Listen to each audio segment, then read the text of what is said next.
Hey, y'all, if there is one thing I cannot stand, it is tossing and turning at night because I'm hot and I'm uncomfortable. But all that ended when I was introduced to Cozy Earth. Crafted from 100% bamboo, these sheets are not only incredibly soft, but also they're breathable, they're moisture wicking, and they keep me cool and comfortable all night long.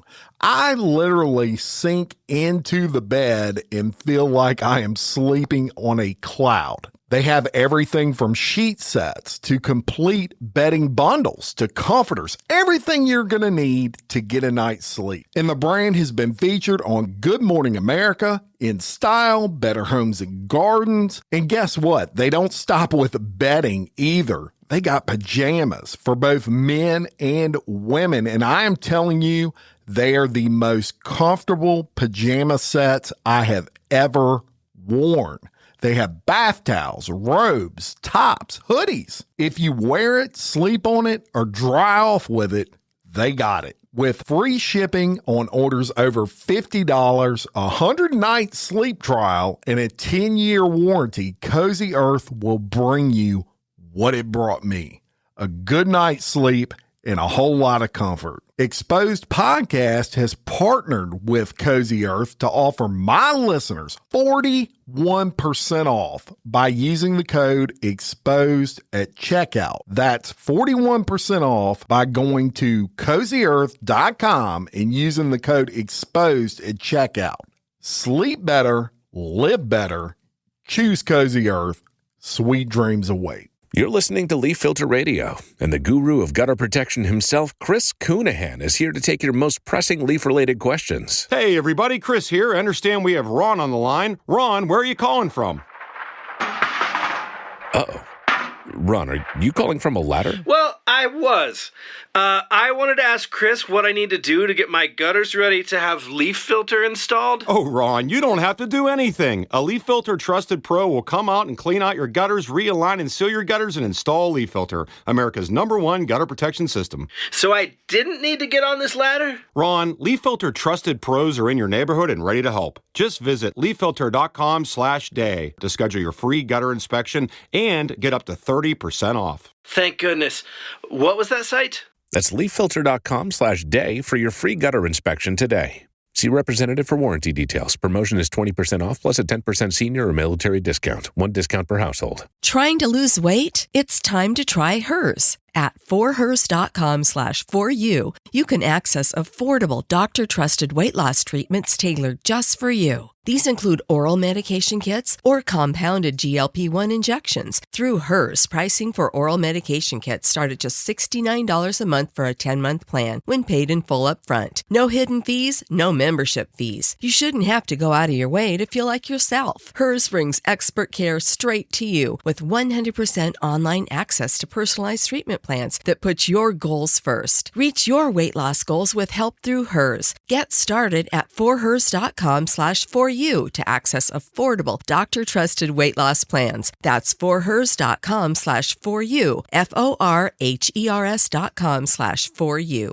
Paid for by Hims and Hers Health. Weight loss by Hers is not available everywhere. Compounded products are not FDA approved or verified for safety, effectiveness, or quality. Prescription required. Restrictions at forhers.com apply. Hey folks, another jam-packed edition of Crime Wire Weekly is coming your way today. A look at the topics. In Florida, 2 middle school students are arrested after causing $50,000 worth of damage to their school library. But wait till you hear who turned them in. In Louisiana, partying at an LSU tailgate took on a completely new meaning and led to the arrest of a Baton Rouge middle school teacher. In North Dakota, a woman describes the killing of her boyfriend as like splitting wood to police. New details have come out in the case of a Kentucky cheerleader who gave birth to a baby found dead in a closet. We're going to bring you those details. A New York man is arrested after getting a DUI while operating a pink Barbie Jeep. No kidding. You're not going to believe this story. These stories and more are coming at you today on Crime Wire Weekly. I'm Jim Chapman. And I'm Kelly Jennings. Why did you sing your name, Kelly Jennings? Why not? I don't know. Kelly's in a singing mood today, folks. She just sung her name. I got joy in my heart. Joy. I'm going to start doing, I'm Jim Chapman. And Kelly. Oh, Lord. I'm not cutting any of that out. Great. All right, let's get into the stories for today, and we're going to start off in Florida. 2 middle school students in Florida have been charged after causing $50,000 worth of damage to a school's media center, this from authorities, on Sunday, September 14th. The sheriff's office shared body cam footage on Facebook of the damage done to Friendship Elementary School. Now, that's the last school you're going to want to damage is one called Friendship, right? Really? This is in Deltona, Florida. And yes, I did check it. It is not Daytona. It is Deltona. It's Daytona's cousin. Yeah, I'm telling Deltona. you. That is really close to Daytona. I'm like, why would they name it Deltona? But anyway, shout out Deltona, Florida. After deputies responded to a fire alarm overnight, quote, once on the scene, they found that a glass door had been shattered and the media center had been vandalized. The clip saw officers checking the location. They were making their way around overturned tables. Other pieces of furniture, items were actually thrown all over the floor, and police confirmed that someone you wouldn't expect turned them in. It was actually their mothers. Good. How about that? That's perfect. So how did they know their children were responsible for this? Well, police shared those images of the 2 persons of interest in the video, and they received a ton of emails identifying them. Apparently, everybody knew who these kids were. But 2 of those emails, as I said, were from the defendant's mothers. So basically, the 2 boys' moms saw those videos and turned them in. I'm sure they were mortified when they saw these on the news. Sure. The boys then confessed to the incident, and as I said, $50,000 worth of damage. I mean, they didn't just like spray paint a desk, right? Officers said they broke into the school during the daytime hours, then returned later in the evening to look at the damage and cause more damage. They have each been charged with 2 counts of burglary, 2 counts of trespassing on school grounds, criminal mischief, and theft. Friendship Elementary said in a statement that they're thankful for the sheriff's office for their investigation of the case, and that they obviously found these 2 middle school juvenile delinquents. Just like with threats, our campuses have a 0 tolerance for destruction of property, they added. All right, so have you seen the pictures of these little boys before I start? No. Okay, well, I did see it, just by chance, actually, last night on television. And one of those little boys looks straight up like a little punk who thinks he's a badass. And so when your mommy turns you in, I think that kind of strips you of all your cred, Bubba. Okay, so second of all, I was watching TV last night randomly, and you know who Vinnie Politan is? On Court TV. Okay, I love Vinnie Politan. I think he's cool as shit. But anyway, they were doing kind of a round table talking about this case. And he had 2 people that were supposed to be like high esteemed people that were making comments about how this is just childhood activity, that this is something that we promote in our culture. And they were like, we TP houses, toilet paper houses, and we do this. And I'm like, what? That was good old fun whenever you toilet papered a house. You know what I'm saying? You're not destroying the property. This was insane if you looked at all of the video of it. Right. And I remember when I was young, and I'm not going to call out names, but if my friends are listening, they know exactly what I'm talking about. I actually had a neighborhood friend that I grew up with that did this at a local, I think it was a private school, and it was way more than $50,000 in damages. This became huge. So, and I think his dad ended up having to, he could have destroyed his life financially. Yeah. With what all went on with that. Now, I don't remember all the details because I was a kid, but like, what are you doing, kid? What are y'all doing? That you would go destroy a library? Like, right. Yeah. And, young kids, of course, they don't get it like adults do, as far as $50,000 in damage to them means nothing because they've never earned a dime. Right. So they just tearing shit up, and they need to get, maybe they need to bring back the belt. Yeah. Because I know I will wear that ass out You ain't if that never were my lied. kids. You have never I ain't gonna lied. lie. That's bad stuff right there. That's a lot of money, and the parents a lot of times end up having to pay that. Yeah. You know, I mean, it's no joke. That's crazy. And they weren't very old. So it's like they were loose at night. That kind of made me wonder too. Well, this happened during the day. Yeah, at first, but then they came back that night, right? To go. Well, it didn't say. It said they came back later. It must have been a weekend then. If it Yeah, was it during might have the day, been 7 o'clock in the morning and then 3 o'clock in the afternoon. I guess. You know. Hey, good job, mamas. I guess as far as turning in their own kids, that's the right thing to do. Right. And hopefully these kids will, something I think we miss a lot, and people may disagree with me, but I don't really care. One thing that irked me when I worked with kids, in the school system is that when they destroyed stuff, they got detention or they got suspended. No, you need to clean up exactly what you messed up. My humble opinion was that, no, you can turn around, you can go over there with a rag, you can go there with, whatever we need, and you can clean it all up.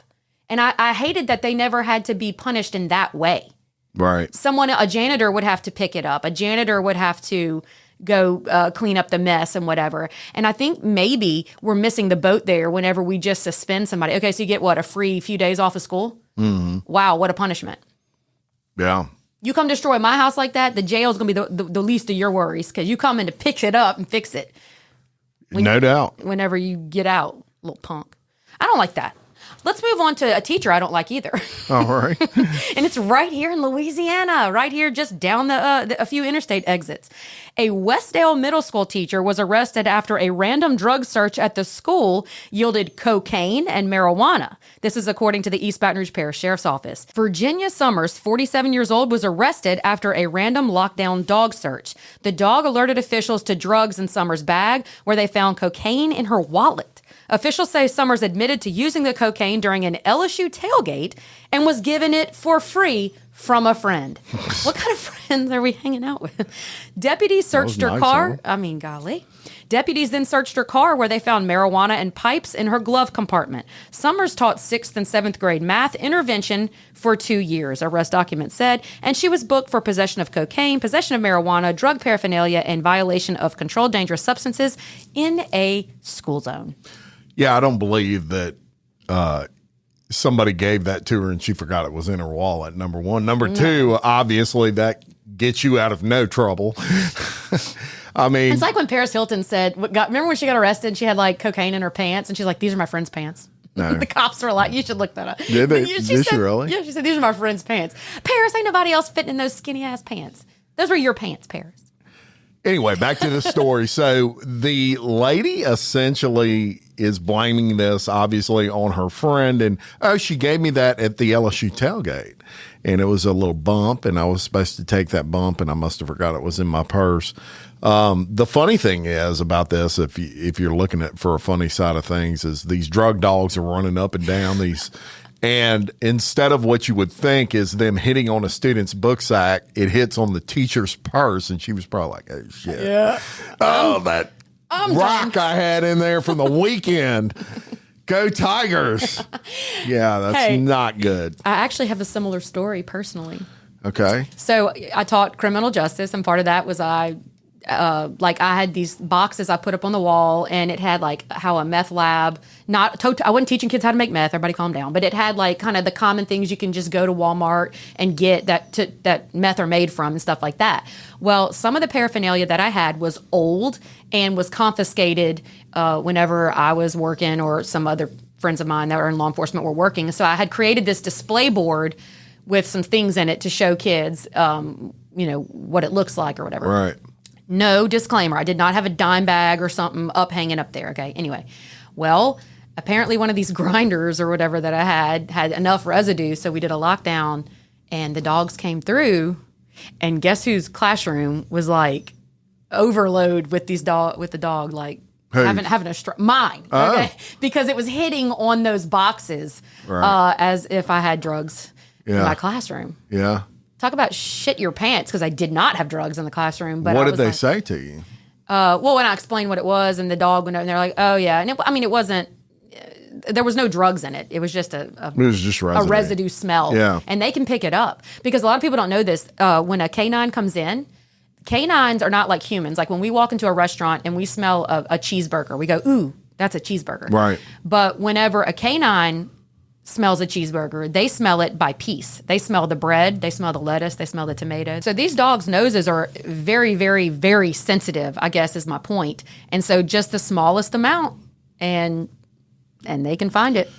Yeah, they certainly can. And, one way that a human instead of a dog can tell if cocaine is to smell it. Is that what you do? That's what I do. Rub it on your Some gums? people some people do that. I smell it because I know what cocaine smells like. You actively smell it?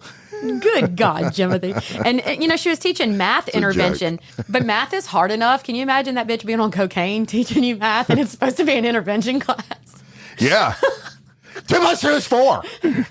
You take the 2 and you add the 2 and then you get 4 and then you take the 4 and you go down the hallway. And when you go down the hallway, that's when you see your friend and you see your friend and you take a walk. Got F's because they get, yeah. She talks too fast, Good principal. Lord. Yeah, that's one thing you don't want is your math teacher on coke. Freaking coke, man. Yeah. I'm laughing because it's horrible. Yeah, it really is. Don't do drugs, kids. Definitely not. And teachers. Yeah, hopefully no kids listen to this, but if you do, say no to drugs.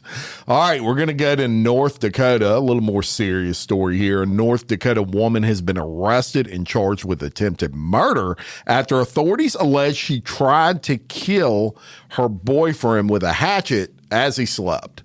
The incident happened in Fargo, North Dakota, where the woman reportedly left her boyfriend with a large slice in his head. And that's how they describe it, a large slice in his head and multiple fingers hanging off his hand.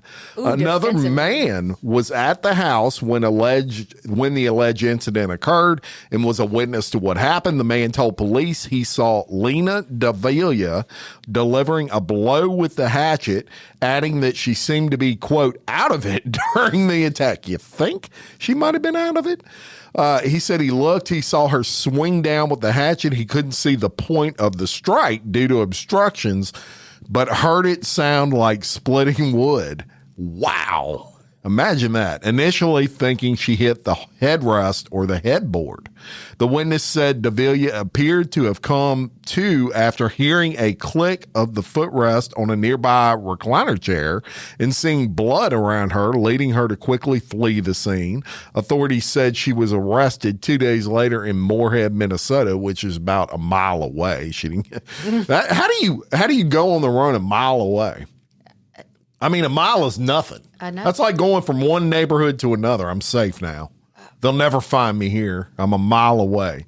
Police responded to the scene after the victim called 911. I bet he did.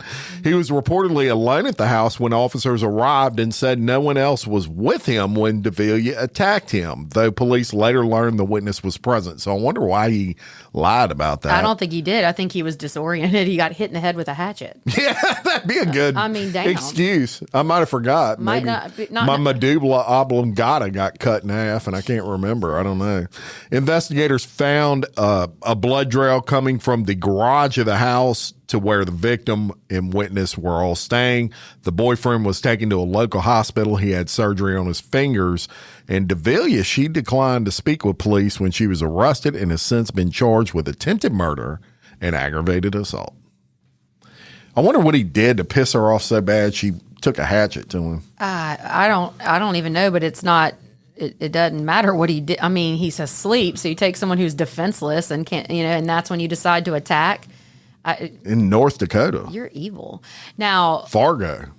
With Robinhood, not only can you trade individual stocks and ETFs, you can also seamlessly buy and sell crypto at low costs. Trade all in one place. Get started now on Robinhood. Trading crypto involves significant risk. Crypto trading is offered through an account with Robinhood Crypto LLC. Robinhood Crypto is licensed to engage in virtual currency business activity by the New York State Department of Financial Services. Crypto held through Robinhood Crypto is not FDIC insured or SIPC protected. Investing involves risk, including loss of principal. Securities trading is offered through an account with Robinhood Financial LLC, member SIPC, a registered broker-dealer. We all know those GLP-1 injections work wonders, but that price tag almost gave me a heart attack when my insurance denied coverage. I was staring at a choice between paying my mortgage or paying for weight loss. Talk about a rock and a hard place. Then I found Elevate Health compounded semaglutide at just $58 with payment plans that don't require a second mortgage. Same medication, same results, but a price that real folks can actually afford. Visit joinelevate.com today. That's JOINELEVATE.com. Your wallet will be as happy as your waistline. This medication is not FDA approved. Don't go into the movie. I mean, if she couldn't have just swung it one time, if there's a strike to the head and his fingers are hanging off. Maybe he went to block it and it went through his fingers and hit his head while he was asleep. I need more details of this, but yeah, poor guy, man. That's got to be traumatizing. That's like shit out of a scary movie. I wouldn't say so. Wow. I ain't never going to sleep in front of a woman again is probably what he's thinking. I wonder if she was They're going to bed first. I wonder if she's on drugs or something. Something. You know, some people take the sleeping. Might have taken insomnia medicine. That's what I was going to say. Some people take the sleeping medicine and then But they don't cut people's heads off. They cook food. I know my mother-in-law. Like drive cars. My mother-in-law made something in a crock pot outside right after the big great flood. And didn't even know it because she was... The big great flood. The big great... Not Noah, the ark. Ours, here locally. The great flood of 2016. Yeah, that thing. The big great flood. Hell, everybody smelled... There's nothing great about that flood. Listen, we all smelled something delicious while we're trying to clean out the house and everything. We're like, who's cooking? And it turned out she had taken her sleep medicine. We called it the blue football. She took her little blue football medicine. Blue football? It was shaped like a little blue football, her sleep medicine. It was blue? Yeah. Are you sure it wasn't Viagra?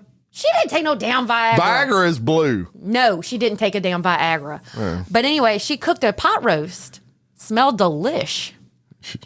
She was taking Viagra. Y'all just don't know it. She was. But you say that. My mama went to go get her diabetes medicine one time right here locally. That's what she told you. No, they gave her Viagra raw. I bet. That was an accident. You saw it. She's like, oh, that's supposed to be my diabetes medicine. They must have gave me the wrong meds. I said, Mama, did you grow a beard and get excited? Hell. Oh, Lord. All right, yeah. So let's go to Kentucky. And this is the story that's been all over the headlines. University of Kentucky cheerleader Laken Snelling's newborn had been dead for hours when someone discovered the tiny body inside a closet in her off-campus home, according to the newly released information from authorities. So when this story originally broke, we didn't cover it because the details were so limited, but now that there's more detail, we're going to go ahead and catch you up. So on August 27th at 10:34 a.m., a Lexington police dispatcher received a 911 call about the discovery of a newborn wrapped in a towel inside of a trash bag in the closet of an off-campus home. The complainant just found a dead baby in a closet, the dispatcher disclosed. It's cold to the touch. Oh, my God. Yeah, I know. The temperature of the body indicates that the newborn had been dead for at least 3 to 4 hours, according to the report. After the first hour of death, the body generally begins to cool by 1 to 1.5 degrees per hour. The newborn was wrapped in a towel inside of a black trash bag, and authorities identified Laken Snelling as the biological mother of the baby boy.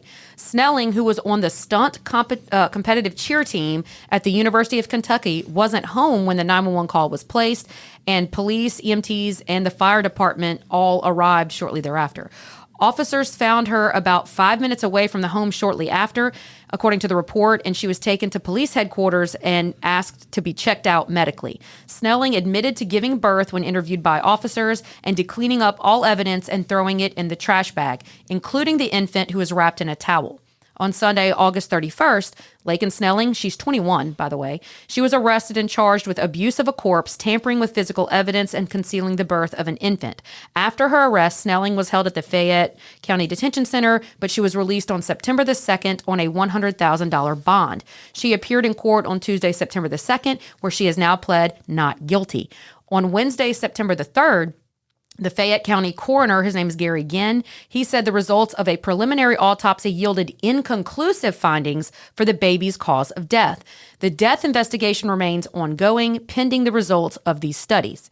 Given that, questions still remain about when she gave birth, if she possibly had a miscarriage, or if the baby was born alive or stillborn, and whether she even knew if she was pregnant or not. Snelling was placed on house arrest at her parents' home in Jefferson City, Tennessee, where she remains. Just a horrible story. And, one thing about, first of all, look, I don't know how you wouldn't be able to know you're pregnant. I would think and I'm not obviously a female, but I would think there's plenty of signs to that outside of just you having a belly that you didn't initially have. I mean, this was a cheerleader. I saw pictures. She was pregnant. Yeah, that's what I'm saying. Tell. She wasn't, she was someone who wasn't like heavy set or anything like that prior to this, to where maybe you could use that as some sort of lame excuse. That being said, I don't know that maybe the baby wasn't stillborn, and maybe she panicked. I don't know. I mean, it is a really bizarre case. I dug into it, and it's just really bizarre, because I couldn't believe they let her out of jail initially. And then I'm like, well, all this other shit's coming out. What the hell happened? I can be compassionate to a point, okay? I can be compassionate if she was pregnant and she didn't want people to know because she wanted to continue cheering, and she's young and she's not making good decisions. I can be compassionate that you gave birth alone, and how terrifying that must have been. And I can be compassionate whenever you may have panicked. But where I'm going to draw the line is whenever you think it appropriate to wrap your baby, not try to get help for your baby, and then wrap it and throw it in a trash bag in the back of your closet. That's where I'm drawing the line, because that looks like malice to me. Yeah, and if the baby was stillborn, it was already dead. Right. That's where I'm talking about the panic. Yeah. Like, I don't know what to do. Like, obviously this was completely the wrong decision. But everybody that knows this chick says it would be like you doing it. Yeah, I'm wondering. Like, people are like, this is not who this girl is. Right. Like, this is completely bizarre. And she knew she wasn't going to get away with it. She left it in a closet. Well, I'm wondering. It wasn't like she tried to hide it in a garbage can or something. What if? And I say it was a being. Baby boy. A baby. Yeah. She left this baby. Her son. Yeah. So part of me wonders if she knew she was pregnant. She didn't want people to know. Then if she did go into labor early, had this baby, the shock of it all, but the baby was dead, then she's like, okay, well then I can keep it a secret and no one has to know anything. And I'm wondering if— But you put the baby in a closet. You didn't put the baby try to hide the baby. Right. That's what blows my mind. But what I'm saying is, if the baby was stillborn, then in her immature young mind, I'm wondering if she thought, well, he's dead, there's nothing I can do anyway. Maybe I can just keep this a secret and no one will ever know anything. That's why she cleaned it up. But why did she hide the baby in a closet? Because she— if that was my mentality, I'm saying I would have taken the baby somewhere and hid the baby, like, and this is obviously I can't think about. Well, I can't think like that person would think, because I would never do that. But I'm not going to put the baby in a closet and say, okay, now I'm safe. Nobody's ever going to find the baby here. That's why I'm saying it seems like she wasn't in her right mind. Yeah, but maybe it was temporary, because she cleaned up. She just gave birth and she got up and she walked and was going somewhere. Was she going to class? Yeah. Like, the whole thing is there's something not right about it. When you put a baby, sound mind, okay? When you put a baby in a trash bag in your closet, that sound mind goes, what the hell's wrong with you? But I do wonder if maybe that was, she wasn't in her right mind. I don't know what she was thinking. It's bizarre. It's horrible. It's bizarre. It's just awful, but hopefully more details will come out. Yeah. Than that. That was your son. Of course. Yeah. No doubt about it. And I'm telling you, all accounts of everybody who's ever known this girl said that she thinks the same way you just said, and the way I think. Yeah. And this makes absolutely zero sense to anybody that's ever known this girl, which is just blows my mind. Horrible. Yeah. Awful. Oof. All right. Well, let's lighten it up a little bit then. How about that? And let's go to a far-off land, the far-off land of British Columbia. Have you ever been to British Columbia? Nope. I have. I've been nowhere, Jim. I mean, I've been in like 4 states, maybe 5. Really? I've been to Texas. I have been to Utah, actually. Utah? I've been to, I went to Salt Lake City, Utah on a conference. Oh, okay. And I've been to, where all have you been? Because I haven't been anywhere. Well, I take that back. I did go on my honeymoon to like the Bahamas.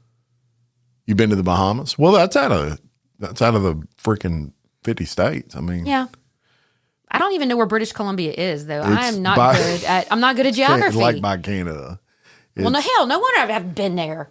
It's right next to Canada. I've never been up on the map that far. Oh, okay. Well, let's go to British Columbia. Okay. And we're going to tell you that if you decide that you want to drink and drive in British Columbia, it's probably a bad decision. So it's possible even to get arrested for driving a pink child-size Barbie Jeep Is a while under child-size the one? influence. Yes. I'm going to tell you about this incident that occurred on a busy street in Prince George, British Columbia. A man by the name of Casper Lincoln. Jeez, that sounds like Don't make fun of me. I knew it. Casper, she's thinking friendly ghost. I thought the same thing. Well, he proved that even driving that Barbie Jeep can lead to arrest if you've had a little bit too much. In an interview with a British Columbia news outlet, he said he had been planning to meet up with a friend to get a Slurpee. He's a grown-ass man. And look, all my friends out there, if I call you and say, hey, you want to go get a Slurpee in a Barbie Jeep? Yeah, think about that. But he got lazy. He was just going to walk there because British Columbia ain't that big, right? Yeah. And it's really not. It's like a little quaint town. You could walk from one end to the other. He gets lazy and he's like, you know what? I'm not going to walk to go get this Slurpee. I'm going to go ahead and take my roommate's child's toy car instead of walking. So he's driving down the road. Multiple onlookers find this funny, as we all would, and they do what you think they do. They pull out their cell phones and they start taking video of this dude. Clearly. He's cruising down the main strip. He's wearing these large reflective sunglasses, and you can see him being trailed by police. Now, he told this news outlet that he had never drove the Barbie Jeep before. I mean, you got that going for you. Oh, yeah, this is my 10th time driving it. You know, really would have been weird. And he was actually using hand signals and everything, he said, when he would turn. And he also said, I had no idea I was breaking any laws. I didn't know it was against the law to drive a Barbie Jeep drunk. I thought it had to be a regular car. Well, police, on the other hand, they thought different. They released a statement saying, quote, while it might seem to some to be an inefficient use of police time to pull over a driver in a toy car, the risk the driver was creating to other motorists on the road who were forced to go around him, coupled with the risk to himself and other drivers who are not in the habit of looking for toy cars on a busy road, was enough to warrant police attention. I got to say, I kind of agree with that. Yeah. Like, you know, you can't just be jumping on a major highway, y'all. This ain't a neighborhood subdivision street. Come on. The man said, despite the unfortunate turn of events, he doesn't hold any grudges, and he's chalking it up to a learning lesson, which we all should when we go drive Barbie Jeeps drunk. Have you ever driven a Barbie Jeep drunk? I haven't ever driven a Barbie Jeep, probably. Drunk or sober. That was almost a setup, and you passed. You've never driven one at all. So No. that's a good thing. We bought one of those electric cars for our kids, but this one was like much faster than, like, not a Barbie car. You know, it was like a bigger one with cool wheels on it and stuff. Mm-hmm. And so we went out in the front yard and we let them loose, put our helmets on, said, go after it. It wasn't 15 seconds later, we heard, boom! Our kids slammed into a light pole and almost killed themselves. It looked like actual wreckage on the highway. They flew out of the car and come on, Kelly Jennings. In a toy car? Call my husband. It had 2 batteries in it. It was like a cool car for a little bit older than little bitties, but it went fast. How fast? I think it went like 20 miles an hour. You put your babies in a car that went 20 miles an hour? Okay, maybe it wasn't 20, but it felt like it. As their mother, it felt like it. But sure. Okay. Well, I thought my children were bright enough not to drive straight into a pole. No, they're not. No, they're not. No kids are. Well, we learned that lesson. Kids are dumb. We learned that lesson. So, wow, that's good. It looked like an actual wreck, like it had the bumper hanging off and all this stuff. I'll tell you what, we'll post a picture. Remind me. I'll post a picture of said car. Post a picture on Facebook. I think I have a video of the wreck. Of the wreck. You got a police. You should have called the police. I'm like, turn, baby. Oh my God. Bam. Shit. All right. Speaking of poor decision making, let's go to now, how would you say this, Jimothy? How would you say this cruise line? Royal Caribbean. No, and that's you how the wouldn't. commercial You are says it. so lying. That's how the commercial. I always said it was Caribbean. Y'all. You said Caribbean. Check on Jim if you see him because he's full of shit. Someone get him a laxative. All right. I need a fact check. A Royal Caribbean ship turned around. They turn. You know when you get in trouble as a kid and your mom says, "I will turn this car around if you don't turned around stop." a whole cruise This ship. captain wasn't playing. No. Hey everyone, Crime Wire Weekly has moved to its own new channel. We hope you've enjoyed this preview. To continue listening, please follow the link referenced in the description of this podcast. Or simply search Crime Wire Weekly wherever you're listening. And don't forget to follow the show so you can be alerted when new episodes drop. Thanks for listening.